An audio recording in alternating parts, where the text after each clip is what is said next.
When you go to most of our denominations, you will discover that our Christian brothers and sisters spend so much time praying for the destruction of their enemies instead of looking for ways to please God so that what is said in Proverbs chapter 16 verse 7 might come to manifestation in their lives.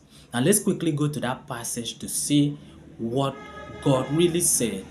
When a man's ways please the Lord, he maketh even his enemies to be at peace with him. Now, from that scripture, we discover that if what you are doing pleases God, if your lifestyle, your character, your attitude, the way you are living is pleasing to God, the result is that God will make your enemies to be at peace with you. Now let us go to the story of Esau and Jacob to see a perfect example of what the scripture is trying to say here. Now you will find the whole story of Esau and Jacob in Genesis chapters 25 to 33. But we are going to look at key passages that will help us to understand the point that relates with this our message. Now let's start by reading Genesis chapter 25 from verse 30 to 34. And Esau said to Jacob, feed me, I pray thee, with that same red pottage, for I am faint. Therefore was his name called Edom. And Jacob said, sell me this day thy birthright. And Esau said, behold, I am at the point to die, and what profit shall this birthright do to me? And Jacob said, swear to me this day. And he sware unto him, and he sold his birthright unto Jacob. Then Jacob gave Esau bread and pottage of lentils, and he did eat and drink, and rose up and went his way. Thus Esau despised his birthright. Now in that passage, we see how Esau sold his birthright to his brother Jacob because of food.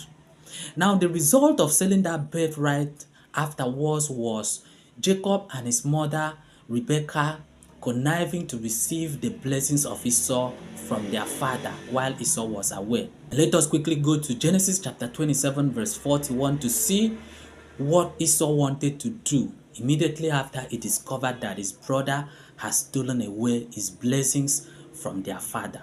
And Esau hated Jacob because of the blessing wherewith his father blessed him.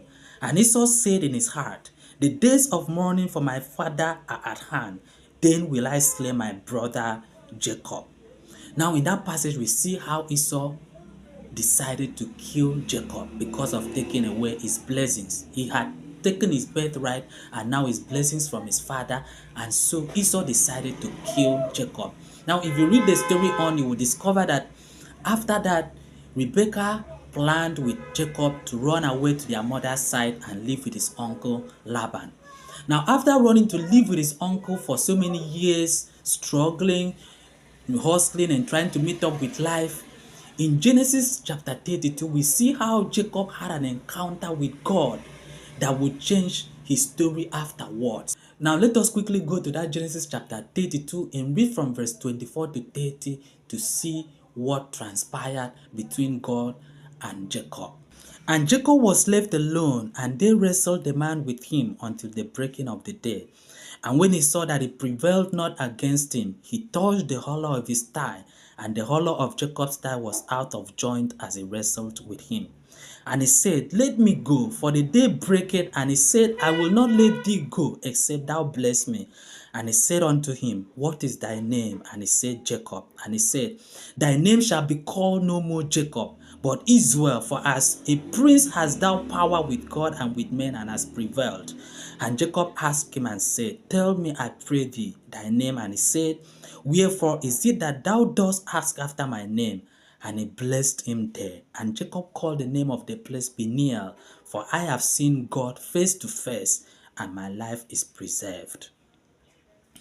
Now from this story you would understand that after Jacob spent so many years with his uncle Laban suffering because of his sin, because you don't have to forget here or lack the understanding that in collecting his brother's birthright and receiving his blessings, Jacob committed sin. And because of that, he made himself an enemy with his brother. Now this shows that most of the enemies that we have as Christians are from our own making. We are the reason those people are our enemy. And unless we have the same encounter that Jacob had with God here, because when you go through the story very well, you will understand that God had to change Jacob's name to Israel, which means that the changing of that name symbolized the change of attitude, the change of character. Now, the name Jacob meant a supplanter, that is a trickish, someone who is trickish. Now, changing his name to Israel meant that God had changed that nature, that trickish nature in Jacob. He had transformed him and given him a new life. Now, let us quickly go to Genesis chapter 33, verse 4 to see how our message comes to play in this story of Esau and Jacob. And Esau ran to meet him and embraced him and fell on his neck and kissed him, and they wept. Now, when you go back to read the story, you will discover that before now, Jacob had heard that his brother Esau was coming on the way. And what did he do? He divided his wives and properties into several places so that if his brother has to destroy some will be preserved. Not knowing that because he had received his blessings from God, because God now was straightforward with him, his ways now was pleasing to God according to this our message, Esau must no longer be his enemy but his brother and friend. You see, it didn't take Jacob to send people to plead with Esau or to beg him or to ask for his forgiveness. It only took him to please God so that his brother Esau, who was his enemy, will now turn to be a friend. Now we can clearly see the mystery behind this our message. That if your way is pleasing to God, do not forget what God will do is to make your enemies be at peace with you, as we have seen Esau, who was Jacob's enemy, being at peace with Jacob. Now, as usual, please do not keep this message to yourself. Help me to share it so that other Christians, other believers can have this understanding and try to find ways of pleasing God so that they will not be suffering, praying every now and then for the destruction of their enemies. Remain blessed.